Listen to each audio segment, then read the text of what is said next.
Hi, I'm Tim. Welcome to our channel, and thanks for logging on. Finally, my 1990s throwback versus. This one means a lot to me because I idolized these watches as a kid. On the left, the 1990s Omega Seamaster Professional Diver 300 meter, Generation 1. On the right, Rolex Oyster Perpetual Submariner 16610. It's a 90s throwdown and throwback. Let's take a look at the Challenger, because that's precisely what it was when the Seamaster Diver 300 bowed in 1993. There had never been consistency over the decades in the design of the Seamaster family. It encompassed everything from lightly water-resistant dress watches to sports chronographs to true divers. Well, for 1993, Omega struck gold. Well, blue, to be specific, with the Diver 300 meter, a watch that in 1995 would become famous on the wrist of a new generation of 007, with Pierce Brosnan as James Bond wearing the new generation of diving Seamaster. 41 millimeters in diameter, stainless steel. This is a model that bowed in 1993 and was produced in the form you see here more or less until the arrival of the coaxial in 2006. Now you can see on my wrist, 16 centimeters in circumference. It's an impressive 41 millimeter watch. It's sometimes described as 41.5, and I would agree with that. For the most part, the timepiece is broad, it's flat. It's certainly flatter than the Rolex, as it measures a nice and tidy 11.8 millimeters thick to the Rolex's 12.6, and you can see it really sits low on the wrist with a very shallow knurling to the dive bezel. The timepiece is 20 millimeters between the lugs,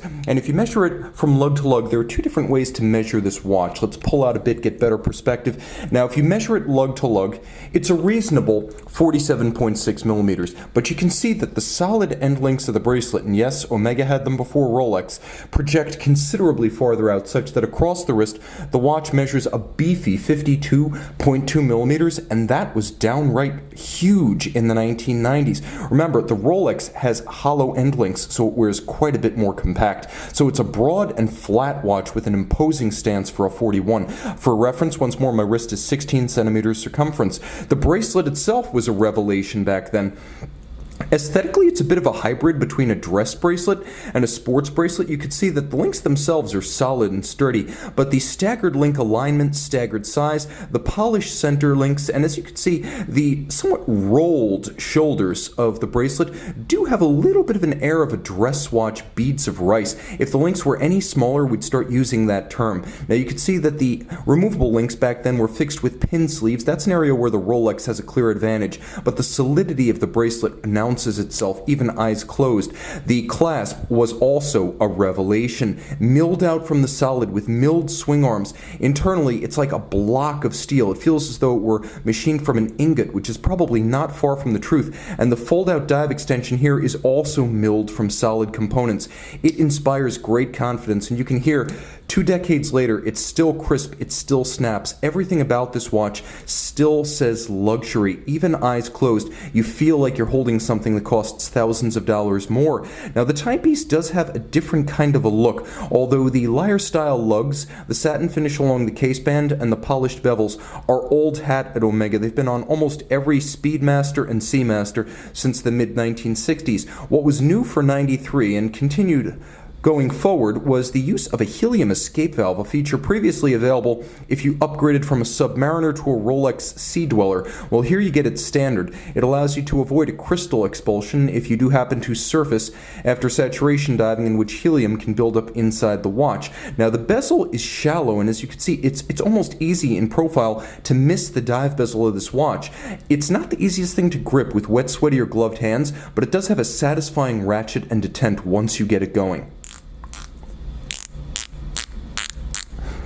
It's quite a bit louder and sharper than the Rolex, and the best thing to do is just set it before a dive so you don't have to worry about manipulating it once the dive begins. Line it up with those skeleton-style hands, and you see another element that was new for 93. That is the introduction of the skeleton handset. Now, this was a little bit controversial on a dive watch because that could have been a platform for more lume, but it did have a distinctive and exceptional look, as almost no other diving timepiece chose that particular hand style. Also enduring, you can see the Omega Seamaster Wave logo on the dial. A matte blue, almost a slate gray. This became a famous motif, and when it disappeared briefly with the 2012 model, people begged to have it back, which is why it returned in 2018 as a laser engraved ceramic. Now, back then, from 1993 to approximately 2001, the dial featured printed features. Later on, you'd have applique, and then, of course, in 2006, you went over to the coaxial. Well, this is about as elemental as it gets. The dial did change. There were some changes to the watch. After 1995, caliber 1120 with a more robust winding system replaced caliber 1109, and from 1997 forward, the watch featured a luminova dial rather than tritium. You can see that the crown guard structure is substantial, and it's a very effective shear guard that protects pretty much all of the crown. Underneath that caseback, you have Omega caliber 1120. It's a Omega customized version of the ETA 289282 COSC chronometer, 44-hour power reserve, 28.8 beat rate, quick set date, hacking seconds, 300 meters water resistant, 23 joules modified over the standard 21 of the ETA, and 44-hour power reserve modified over the standard 42, and very, very precise. I've crashed one of these watches riding a bike at 20 miles an hour. The watch and the movement came off better than I did. Okay, let's talk about Rolex. Rolex was the established power. In the 1990s, there had never been a Seamaster sufficiently enduring to challenge the look of the Rolex. It had been a known quantity for a full 40 years by the time the Omega bowed in 1993. No one could have imagined that this Rolex design, evergreen, would essentially still be competing with a watch that looks like this in the year 2019. But both of these watches proved to have legs. Now, the Rolex had somewhat spindlier legs, pun intended, than the Omega. As you can see, let's zoom out a little bit. The timepiece includes hollow end links and hollow center links. The reference 16610 Rolex, and you can see it features the hollow centers, the hollow ends, and the perforated lugs. This was a watch that debuted back in 1988. It was designed to be a Submariner for the 1990s. 40 millimeters in diameter. You can see on my 16 centimeter circumference wrist, it is thicker than the Omega, and not just because of the Cyclops eye. Absent the Cyclops eye, 12.6 millimeters, and with those hollow end link bracelet ends, the watch is only lug-to-lug across the wrist. So the lug-to-lug distance is the true span at 47.4 millimeters, 20 millimeters between the lugs. And back then, Rolex still drilled the lugs, assuming that you would use a strap tool to swap out to a strap on occasion. Now, the bracelet is a Rolex 93150, and you can see that back then, the Oyster design was set in stone. Like the watch, the Oyster design is forever. And compared to the Omega, there is a distinct advantage in that the removable links are fixed by screws rather than fixed in place with pin sleeves. This makes it much easier to size the watch yourself. That said, you can see right through those center links, and the hollow end link, although it fits really well on a small wrist, does create that distinctive Rolex rattle. Eyes closed, I said the Omega feels more expensive. Eyes closed, the Rolex feels less expensive. Now you have an Oyster style clasp right here, and although you do have a fold-out flip-lock extension, you can see it's basically a little piece of stamped metal, well, two pieces of stamped metal, and they have some incremental adjustment apertures inside of the clasp. That's great for adjustability, but it does leave the whole thing feeling just shy of tinfoil in the hand. It's a wonderful nostalgic experience, and it still has its structural integrity, but you can see why Rolex was forced to rethink its clasps in the mid-2000s, starting with the bomber clasp on the 2005 GMT. Now, a few changes were visited upon this watch during its run. Obviously, 1988 being the first year of the model, things changed through the 1990s. In 1998, the dials were switched over from tritium to superluminova, and this is a superluminova example right here. All examples ever made had a gloss lacquer black dial with white gold features and white gold hands. In 2001, we got the solid end link bracelet. That's the Rolex 93250 bracelet. And then in 2003, we saw the end, really late 2002, we saw the end of the perforated lugs. Those went away with the late Y series. So P, we got solid end links, and Y, we got solid lugs. Changes to the watch during its life that are notable if you are shopping for an example. This one, though, is representative of what you would have purchased in the late 90s. The bezel is deeply knurled. It's a nice sharp edge that makes it easier to grip. You can see and hear that it requires less effort to turn, even when your hands might be wet, sweaty, or gloved, and it has a creamy glide to it. Although the detents are well defined and there's 120 of them, you can feel that Rolex spent time, even back then, on a feel that expressed luxury. So whereas the bracelet does seem a little bit behind the times for the 1990s, the bezel seems remarkably modern, and it's the exact same feel and sound you'll get in a Rolex bezel circa 2019. Cyclops eye magnifier inside the case, Rolex manufacturer caliber 3135. Automatic winding, 48-hour power reserve, 31 joules, stop seconds, quick set date, full balance bridge, free sprung index. It beats away at 4 hertz, 300 meters water resistant. No helium escape valve here, but you can see that the timepiece is wonderful, graceful, unadorned, and some prefer not to have that warthog-like appurtenance on the flank of the case. Some folks just are not into the look of the helium escape valve on the Omega. Now, the Rolex, let's talk about its advantages. First and foremost, it was an icon even in 1993 when this particular version of the Seamaster was born. The Rolex was already a Bond watch and a part of 007 lore. It had already served with Comex. It had already been used by real-world professional divers for decades. So this is a watch that has iconic status that the Seamaster does not have. And as a Rolex, it does have that, dare I say, snob appeal. It has that status and stature as a model and as a brand. Some folks are into that, and let's be honest, luxury watches are purely emotional purchases. That's not an invalid reason for liking a watch. Now let's talk about the superior bezel. It's easier to grip and it's more precise.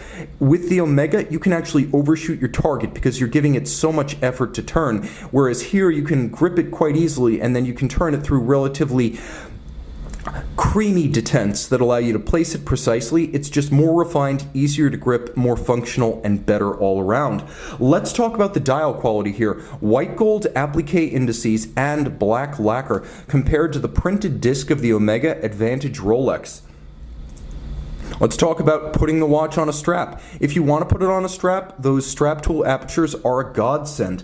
And finally, let's talk about movement refinement. Although the watches are similar in spec, the bottom line is the Rolex has an extra 4 hours of power reserve. The Rolex has a full balance bridge rather than a half bridge. It has a free sprung balance rather than a mobile stud index, and those two features make the watch more shock resistant.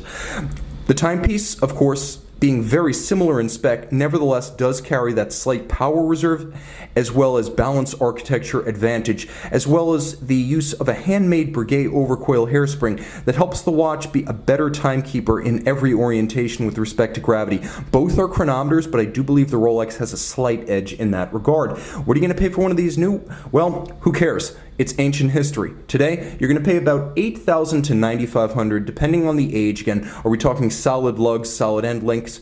Are we talking an original 1988 watch with full box and papers? There is a price spread here, and some might be as high as $10,000. But in general, you're looking at about $8,500 to $9,000. Now let's talk about the Omega. Okay, advantages of the Omega, many of them, including the fact that yours truly chose this watch amongst the two back in 2001.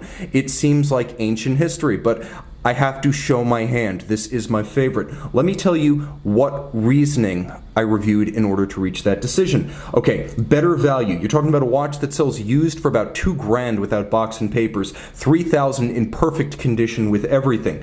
A superior clasp by a mile. It was then, it is now. It's more solid, it's more secure. It has a better dive extension. You have a bunch of options with this model line that preserve this essential aesthetic. There's a 36.25 millimeter mid-size option. If you have a smaller wrist, there's a chronograph option. From 1998 on, there was a GMT option and many styling variations, including polished bezels. Hell, there's even a skeleton version in white gold. So you do have choices with this model line. Let's talk about the helium escape valve. Wonderful conversation piece, superfluous to most needs, but luxury is about getting more than you need. And let's talk about the bracelet. Remember, when I said eyes closed, it feels more expensive than it is. It still feels more expensive. It was more solid then, and over time, it has increased its edge over the Rolex. It has widened the gap by not creating gaps. There's no corresponding Omega rattle, even when the bracelet is working on its third decade. Superior bracelet, superior clasp, advantage Omega. And I think it's worth mentioning that this is a watch with a remarkable pedigree in its own right, as the Seamaster line goes back to 1948, and this this design has been essentially set in stone since 1993. It's part of the canon of Omega now, and it takes its place alongside the Speedmaster Professional as one of the all-timers that is essentially set in granite in BLBN. It will always be in the catalog. And again, eyes closed, it still feels like luxury. So I choose the Omega. It was a better value then, it's a better value today. It doesn't have the status and stature of the Rolex or the absolute movement refinement, but at the end of the day, I have to say I just prefer the Omega. I'm more of a Pierce Brosnan, I must admit, than a Roger Moore or Sean Connery. I know, they were the great Bonds, but this is the great Bond watch, and it was my choice. Let me know, which one do you choose? Comments below. 1990s Seamaster versus 1990s Submariner. I'm actually going to give the Lume edge to the Rolex. The last joust goes to Geneva.